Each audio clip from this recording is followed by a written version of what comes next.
Now, Larson is one of the best players in the entire LEC over the last few years, pretty much since he came into the LEC, if we count all the splits. He's one of the best mid laners, he's one of the best players in general, and since he's a mid laner, that is considered the best and most influential role in LEC, generally in League of Legends history. Nobody bad or even average has ever won who was a mid laner in the LEC. You can't say that about any other role. There were mediocre top laners won, ADCs won, people you never heard of again, supports and jungle. Absolutely. Mid lane, though, is the role that Europe produces the best players at, still produces world-class players at, and because of the style of play of the meta of League of Legends, is always going to be one of the most important if you want to have a top team or a championship level team. So despite what I just said about Larson, first of all, a lot of people wouldn't necessarily say that. A lot of fans wouldn't describe him that way. They might describe him as above average mid laner, or he's had good splits, or he's had a good team, or he's had good results, but he's not quite as good individually. He never actually gets this credit as being one of the best players, one of the best mid laners, as an MVP candidate, quite frankly. He's never truly been in the mix for most people, it seems like, which I find ridiculous,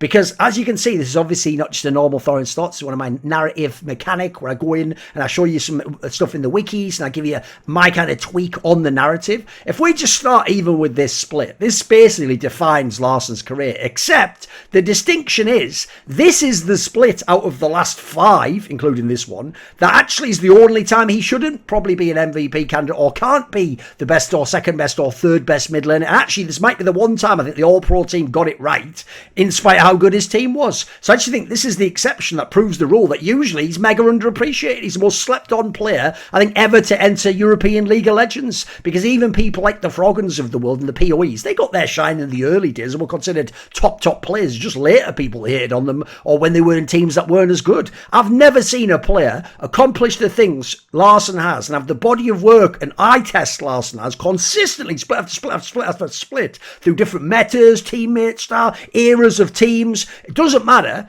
Under the great G2 team, under the G2 Super team last year, under the Mad Lions team that won everything, now under the G2 Mega team again, and the Fnatic Super team, and the Vitality. It doesn't matter. It always performs. I've never seen a player get less credit for it, and less status, unless there are these awards that normally go along with being in the top teams, having great stats, consistently putting out performance, etc. So let's go and look at some of the wikis for this. So what we'll do is we'll start with this split, just so I can set the table of metrics and show you that while I actually agree with this split, the others are ridiculous. So okay, let's just look at this first. So this is the 2022 summer split. So I prefer to go by the Riot seasons. In this case, it's obviously season 12, isn't it?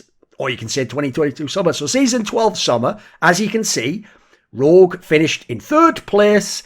They were behind 2 teams who were tied, G2 and Mad Lions. They had 11 wins, which is only 1 off top. So, okay, it's actually the only split out of the last 5 that basically Rogue didn't win the most games, and in the majority of them, they were actually clear first place. So this is one of the few splits where Larson's team wasn't the best or contender for best in the actual LEC by the end, and even then only by 1 game. But, you know, you look at like the first Mad Lions game, probably shouldn't have been won by them. There's times that like some of the worst teams just didn't have the firepower to get it over the line. I'd agree. This isn't one where it's like, well, if Rogue's that good, then surely Larson's good. No, this is one where it's fine. But you look at it, Larson didn't make any of the All-Pro teams. He didn't make the first one, Niski did. He didn't make the second one, Caps did. He didn't make the third one, Vethio did. Now, I actually think this one's fairly fine. It's not the end of the world. I actually think those 3 mids are better than him this split.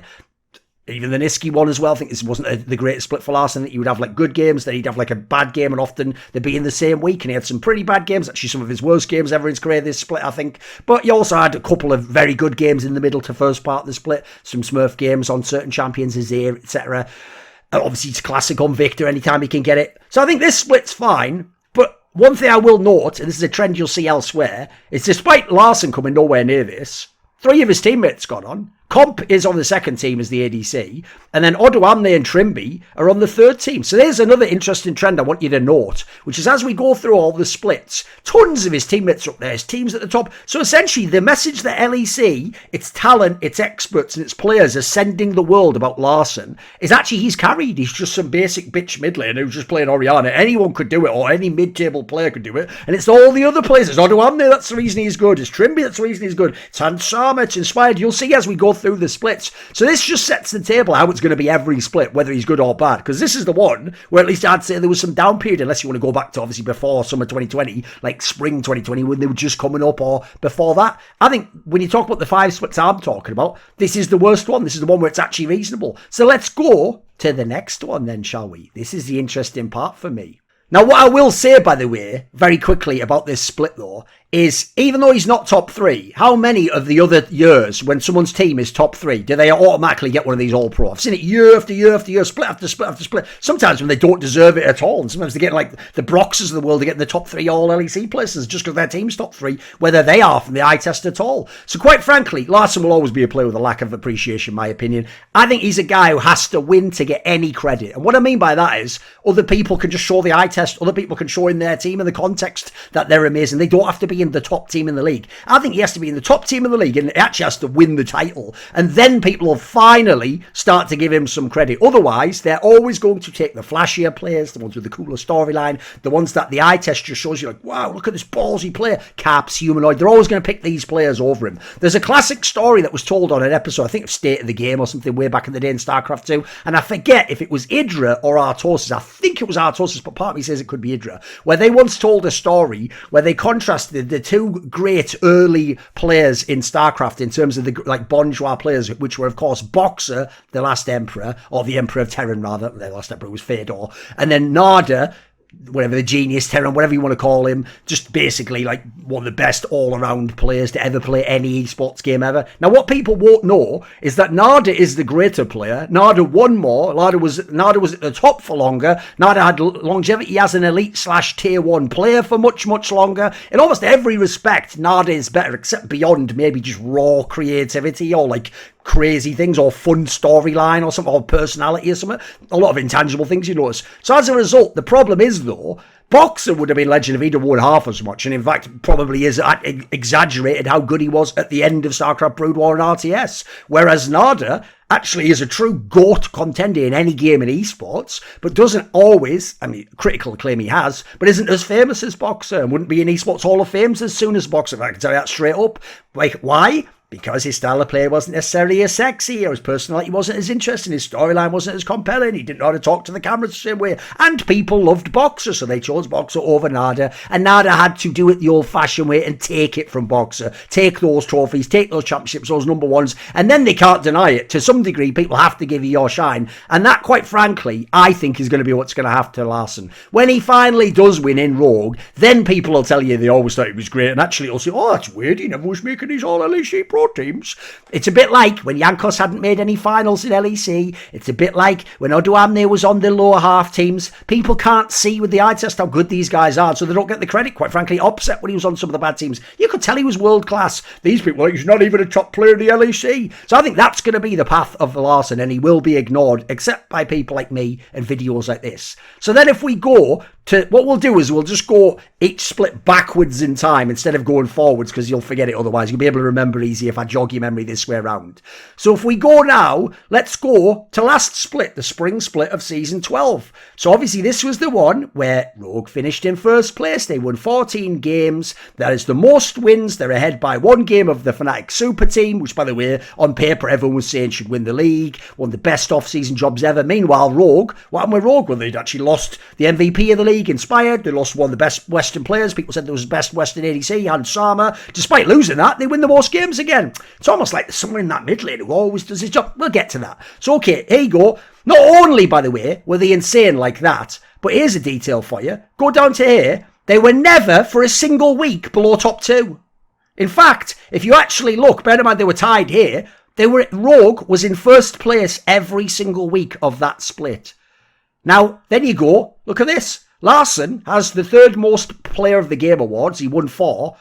Now, obviously, Vethio's the MVP this split. That's fine. Hylissang was often the main candidate. He's also won 7. That's totally fine. I actually think Vethio, the worst team, was better. But the point here is, like, does Larson ever get his actual shine? Because you go down here, okay, that's not the end of the world. Larson in third, right? You're thinking, okay, yeah, I mean, you add it up, blah, blah, blah. Like, Fnatic was like one of the top teams. You go watch those games. I actually think Humanoid being above Larson's an absolute travesty there. Humanoid wasn't, listen, he wasn't as bad as he is this split, but he already had dodgy-ass games in that particular split anyway. In that particular split, he has people like Upset and Hylissang. Hylissang's MVP candidate winning games for him. He has people like, obviously, Wonders having the odd game that was like showing like some flashback results. I think this is ridiculous. Larson was the second best mid laner after Vethio for my money over this split. Remember, this is where in the regular split, Caps wasn't playing like prime Caps. He wasn't picking the Silas. He was playing like the Orianas and playing a bit more boring. They were never getting early leads, and he was one of the only good factors in the team, but he wasn't hard carrying back then, unlike this split, by the way. So actually, I think there's already an example of where, what more am I supposed to do? But I just can't have a top 2 spot, can I? And also, this is more egregious, when you consider everything I just said, is you go and look at the rest of the team. Guys, Odoamne and Malrang are all first team All-Pro. So they're telling you, by the way, those players are both better. This is even more mental. Comp and Trimby are All-Pro team second. So the message the whole league is sending you is Larson's the worst player on Rogue. He's the worst player for me. He's the second best mid in the whole league. He's the worst player on Rogue, according to these people. And barely makes the list because he's on the third team, despite the fact every factor would allow you to potentially be top 2. And all those past splits, all those Fnatic G2 players are always getting automatically into these spots. You're going to see this continues. This trend continues, boys. So then let's go and look at the split before that. So last year, season 11 summer. Now this is the one where, what do you know? Notice we're not doing playoffs. We're doing split 6. It's about how you're playing your general body of work, not your team's success in the playoffs. So okay, first place. What do you know? Rogue is first place. They have the most wins, 13 and 5. You're getting the trend. That's going to continue, by the way. They're ahead of G2. They're a game ahead of G2. They're ahead of the Mad Lions team that ends up winning. They're ahead of the Misfits team that was looking half decent at that point in time. They're first place. Now let's go down to the little tracking thing. Oh, look. The worst ever placing was a single week where they were third, tied for third, with a winning record. Aside from that, every single week they're top 2, and over the whole split they're top 3 every single week. Guys, just go and check these other teams. Go and look at G2 in 4th, 2nd, 5th. Go and look at Fnatic. Fnatic in 6th, Fnatic in 2nd, 3rd, all the way down in 5th. Like, all over the place, guys. Other people don't have this consistency of their teams. It's weird how the most influential role's mid, and this guy's consistently week after week after week after week after week. Okay, so then let's go and look over here, shall we? Now, in these All-Pros, you're going to love this. First place in the whole league, always top 3 team. Oh, this is brilliant. Didn't even make any of the 3 teams. Any of them. So obviously Caps gets this one because Caps is Caps and G2 Super Team. Humanoid gets that one because, I mean, listen, Humanoid's pretty good. I think he phones in most of the splits, so I think that's wild and he definitely dies a lot. But okay, his team's the top team. And then Niski on Fnatic. Listen, he had a decent split, but he wasn't as good as he is this split when I think he is a legit candidate for MVP. He's the All-Pro third team. Now, here's the thing I will say.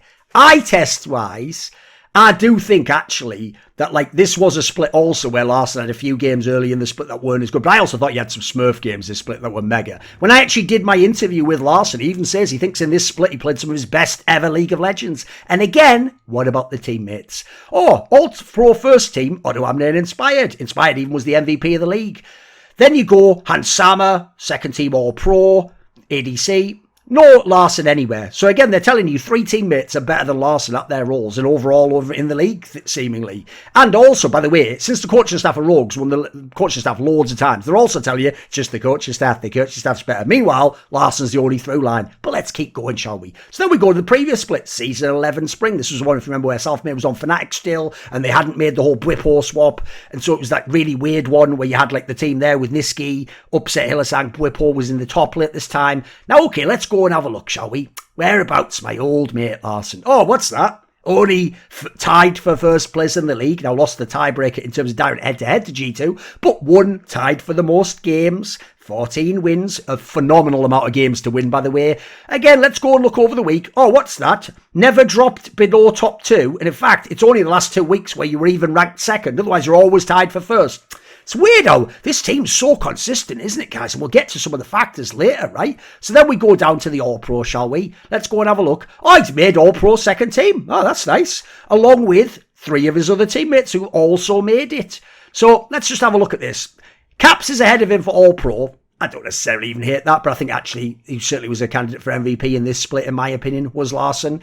But you look, Odoamne Inspired and Hans Sama all equally as good, all just as good. So again, it's not even Larson standing out. Rogue wins coaching staff for the split again. Now, I will say, it is funny how every single member of G2, this was done by fans to be fair, could be in first place. And Reckless can be the MVP, but Caps is still the best mid. Notice how for everyone else, it doesn't matter. Even though they're saying Reckless is better than Caps in his own team, Caps is still the best mid. Like, that can be true, but I just think the way the logic and the rationale is done seem like they're separately done in isolation without ever checking if they make sense together overall, right? So I thought this one was pretty bad because in my opinion, this was the split where the team was really good in the early game, when they were farming up and doing really well in all the matchups. Larson was doing fantastic in this one. Also, you go and look, in this particular split, he won 3 player of the games. The most player of the games won the whole split was 5 by Armut. That one's a joke. Hansama, pretty good. And then Reckless, it was the MVP of the split. He won 3.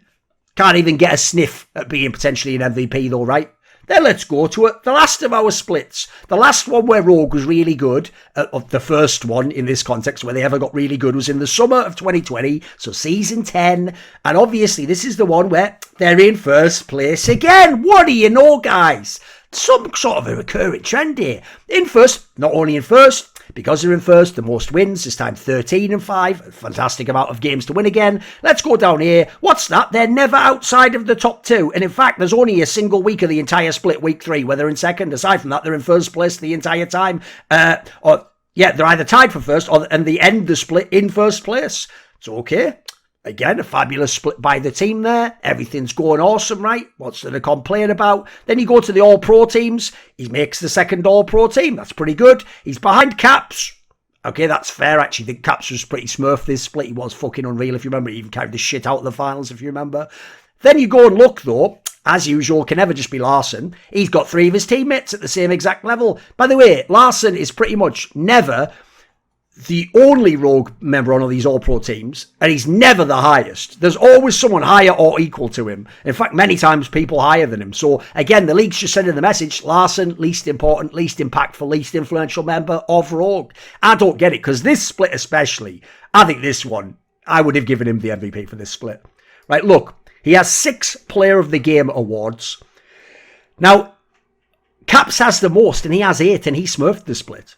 Like, I don't even hate, by the way. If I actually had to go between the two, this would have been a close one for me. I certainly could also go Caps. I might have even said I picked Caps on shows, I can't remember. But I also think, in my opinion, Larson is the second candidate behind Caps for MVP in the split. But if I go get the voting, I'm almost certain he's going to be nowhere close. And if anything, it might even be another one of those mad ones where if I look who's here, Mad Lions, Fnatic, there might even be a world where people were voting for either, I mean, I know they were voting for Inspired over Larson, but there might be a world where they were voting for someone from Mad Lions, maybe Humanoid, maybe El Yoya. I'm not sure. If I had to guess, I think those were the players that would be up there. So you see, there's just never a split. Like, I don't know at this point in time what Larson would have to do to ever be All-Pro first team. I don't know what his team could do. I don't know what he could do within his style of play. And quite frankly, I think that's actually pretty BS.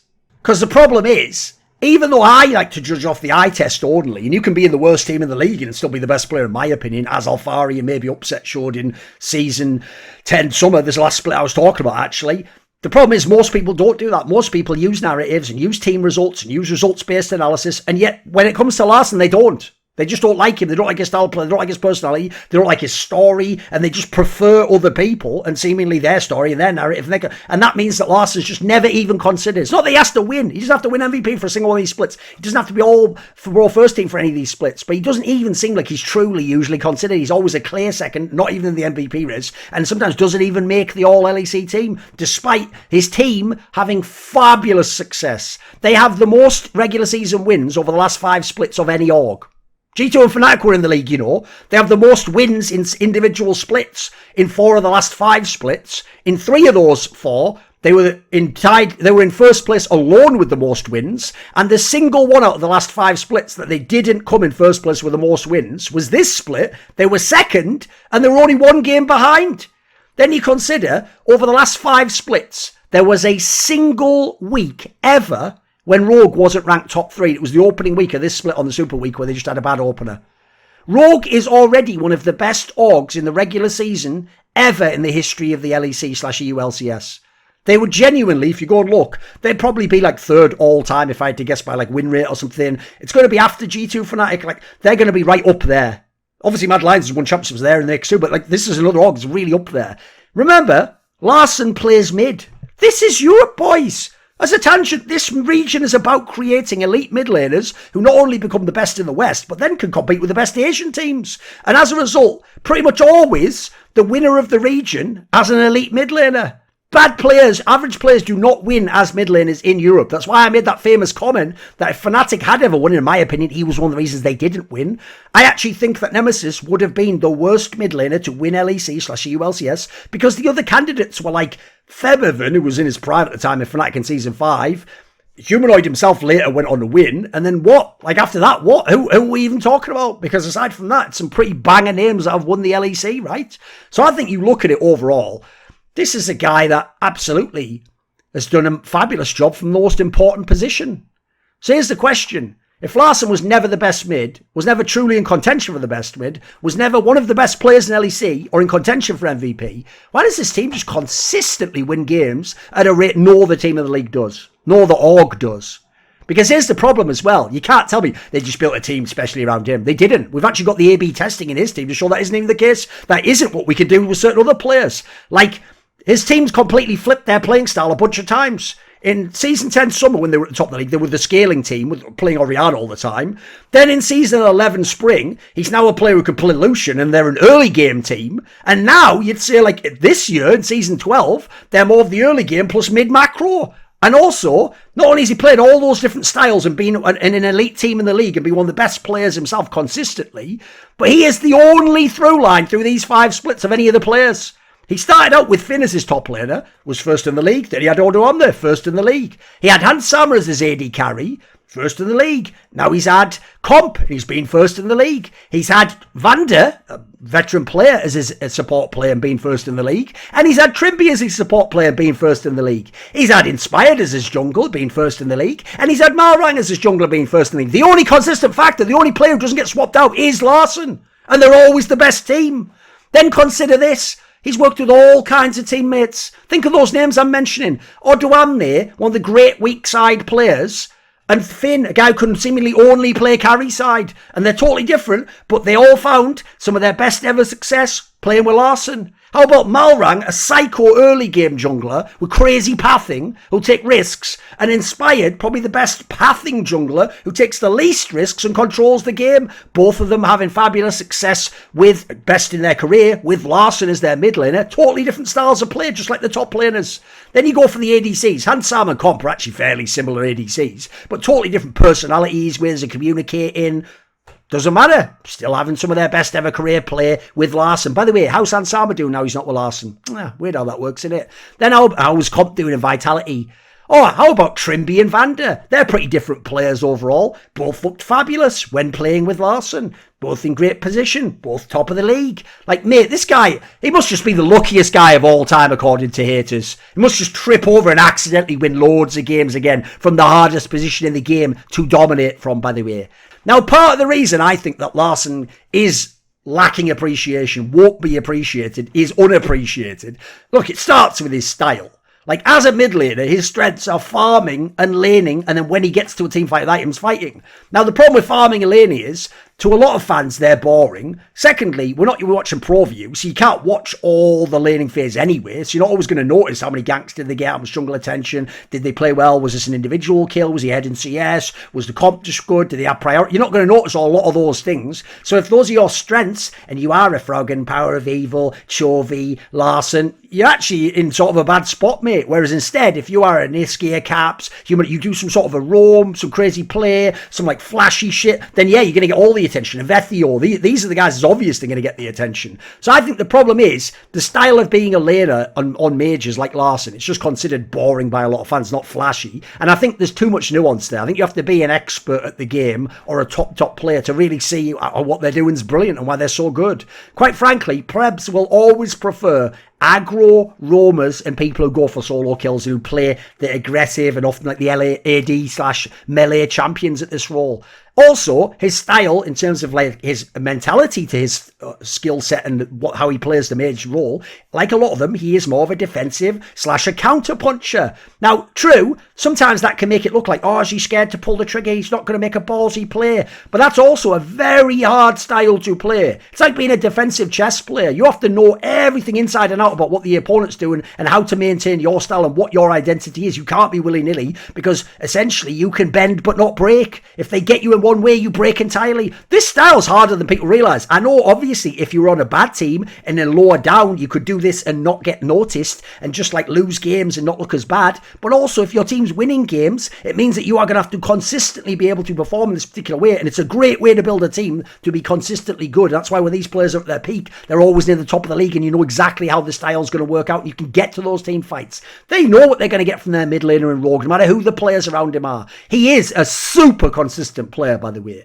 Look at how many splits. When you do that, by the way, that's actually a way of reducing the kind of ints that you get from the aggressive players. The humanoids and the Hilisangs, when they're at their peak, can win you a game like no one else. They can throw you a game like no one else, as you saw this split or in the playoffs last split. You'll never get a game thrown like that from Larson, aside from the odd BO1. You'll never get a series thrown like that. He might have a game where he doesn't do enough, or he plays well but not quite well enough, but he's not going to toss the game like that. That's also something where I see him as quite responsible. Like, I think actually the Perkses and the humanoids of the world, they will go for the home run to win the game, but they also sometimes aren't as responsible previously in the game, which means that their team might be in the hole that they have to drag them out of. They create the hole, then they drag you out of it. So they get credit for something they created. Larson would just mean you wouldn't even be in that situation in the first place, and he might not have to make that play, but then he can't get credit for it, despite the fact he didn't put his team behind. I think a massive factor that actually is crippling him is his personality. It's not that he has a bad personality, he's just not got like a lovable personality like a Pugnatio. He's not the cool angle like fucking Caps or Humanoid or these sorts of guys. It just lacks in that particular regard. He just seems a little bit vanilla to people, so they don't really fuck with his storyline. They don't really get into his story. Despite the fact, by the way, if you look over the last 5 splits, he was a better mid laner than Nisqy over those 5 splits. But Nisqy's going to potentially win MVP. Nisqy's getting more credit. Nisqy's getting his All-LEC and all the rest of it, even if his teams are worse overall, by the way. Funny how that works. Then I'll just say this. If you're going to say he's just a mage player, well, then why is his champion world never been an issue ever? Over 5 splits, 3 years, and many, many different metas, and even all these different teammates. Mage players like him get maligned. It's not that they can only play mages, it's that they're the best at the mages. So if the mages are in the pool, of course you're only going to play that. Wow, if Orianna's amazing and Azir's amazing, just play Orianna and Azir all the time. They're really good champions, mate. You can do loads with that. You don't have to play 9 different champions. It's not about just showing off like, oh, look what I can do. It's about winning the game, mate. It's about putting your team in a place in the game where they can carry, where they can win the game, where they're in a good position, where the team's at its strongest. So if that means playing Orianna, you play Orianna, even though, spoiler, just playing Orianna ain't going to win you many MVPs. It's going to be flashy. You're not going to be in a big highlight movie, are you? Unless you're lucky, potentially. Then consider, he does have a couple of non-mage champions that he's really good at. He is fucking sick at Lucian, and he was playing that last year when some people weren't even playing it. Would be played ADC in Asia, or top if it was like Zhao Hu. Then you consider his Akali. He was already good at Akali before he came in the league. I know it's not really a Larson champion, you think, but he's really good at it. So there's a couple that show you he's got the skills. I do think he should add some extras, as I talked to about him in the interview, but it's not that he lacks for champions. So the problem I have is I don't think that Larson can win the MVP no matter what until he wins the LEC. When that happens, people will actually consider it. I also think he won't get first team all pro until he wins LEC because of Caps, because of Humanoid, because of Vethio, and their playing styles, which I think is bullshit, by the way, because think of some of the people who have won MVP. So Trick won MVP. Right, who's the more pop-off jungler, Trick or Jankos back then? So he's the Jankos, so why does the boring jungler win? How about Nisqy might win the MVP this split? Who's popped off more, Vithio or Nisqy or Caps? It wouldn't be fucking Nisqy out of those 3, but Nisqy's probably going to win. Reckless won in the G2 Super Team that didn't even win the split. That actually ended up being a failure. How does he win MVP? Is he super aggro? Is he the sort of ADC that's boss? Is he? Fuck. He was the most passive ADC in the league out of the elite ones. But he's allowed to win the MVP. For some reason, the only guy who's not is a mage mid laner, apparently. Unless you're Nisqy, although he's not just a pure mage mid laner, obviously.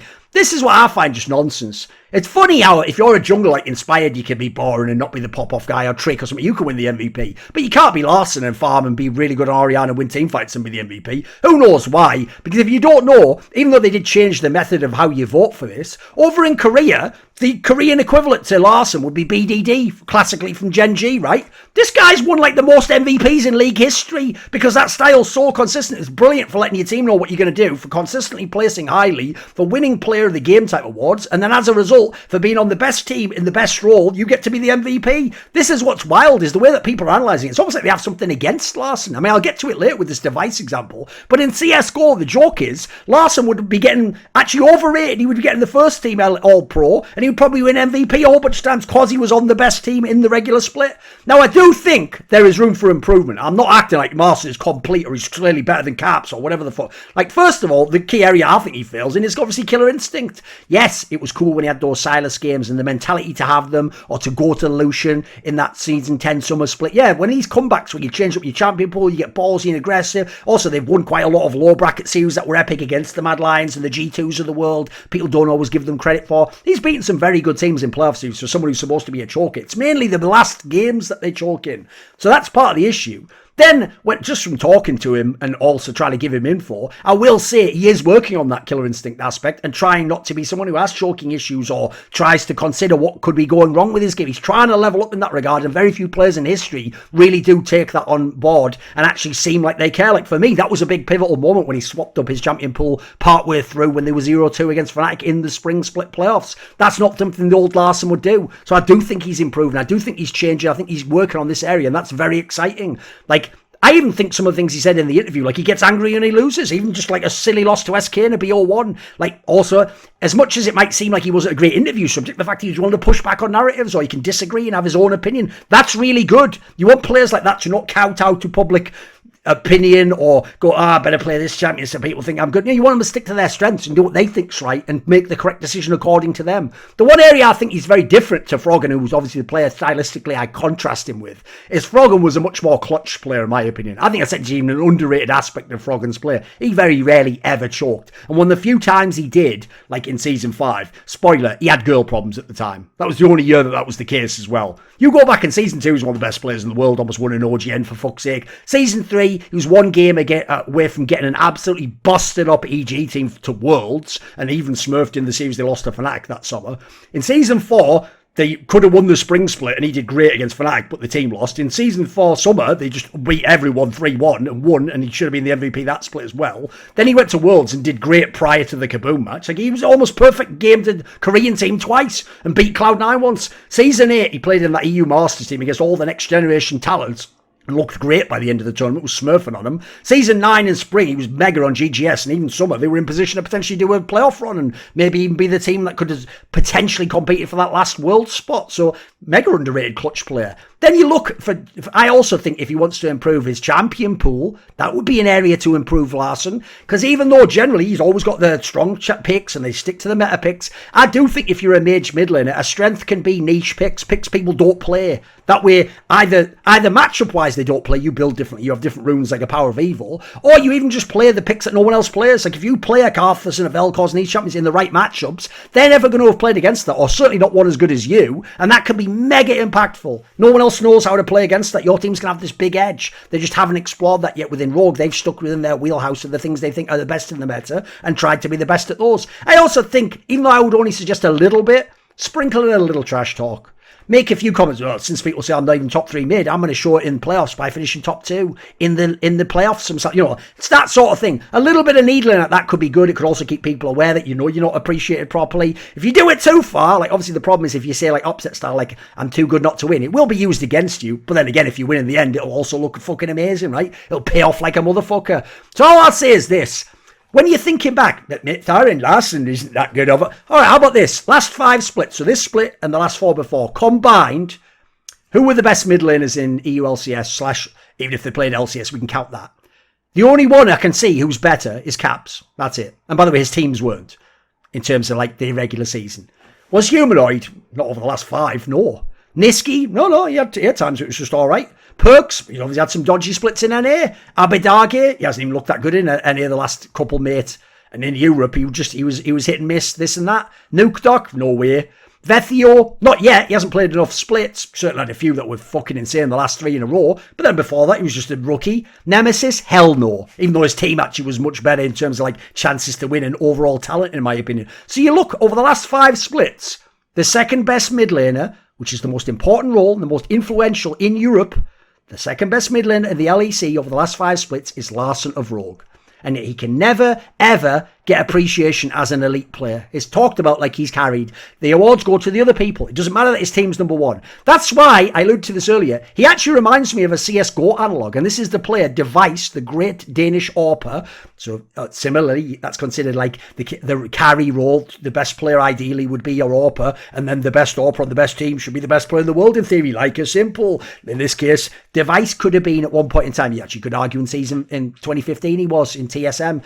Now, if you go back in time to before Astralis won the major, especially before they won with the Magus lineup, so when they had Kirby and then before that when they were TSM, this guy wouldn't get his status as the best player in the world or top 3 player in the world, or even top 5 sometimes, because his playing style people thought was boring and safe and it was consistent, but he didn't take enough risks, and also he choked a little bit in the big game, and maybe he didn't play decisive enough. That's why it reminds me of him, because I used to know Device fairly, I wouldn't say fairly, I knew him, I was an acquaintance of his and I would communicate with him, and I was always trying to send this guy material. I was always trying to push him, like, look, get over the choking issue, like, accept it, embrace it, understand that you can lose, understand you can do things your teammates can't, that you need to be this player. And guess what? When he actually figured it out himself over the few years, when they started winning, they just never stopped, guys. And they won 3 majors in a row, 4 overall, the most majors in history.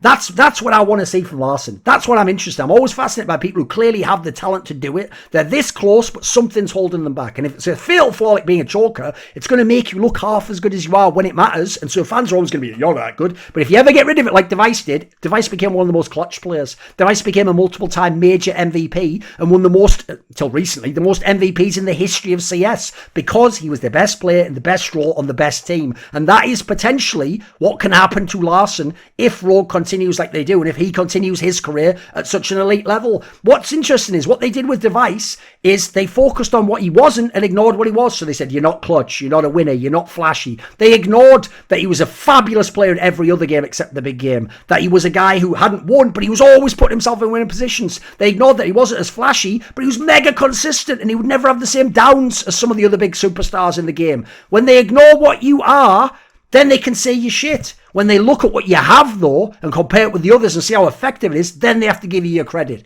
So Device, if you don't know, has the resume to be the greatest of all time in CSGO.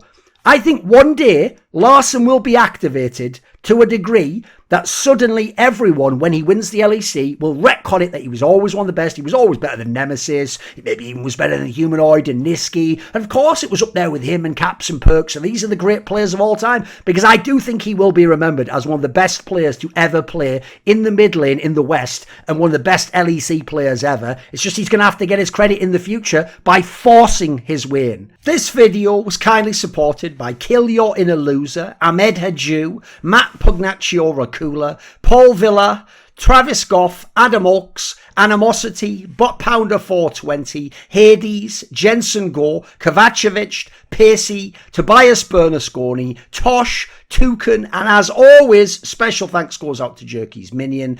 Do you want to suggest a topic or a guest for my shows? Would you like to ask a question in my Patreon AMA? Maybe you want teasers, find out who the next Reflections guests are or upcoming talk show guests. Do you want to take part in one of those long donated discussions with me? Well, if any of the above or more sound interesting to you, put your money where your mouth is. Join the Illuminati today via the Patreon link in the description box below.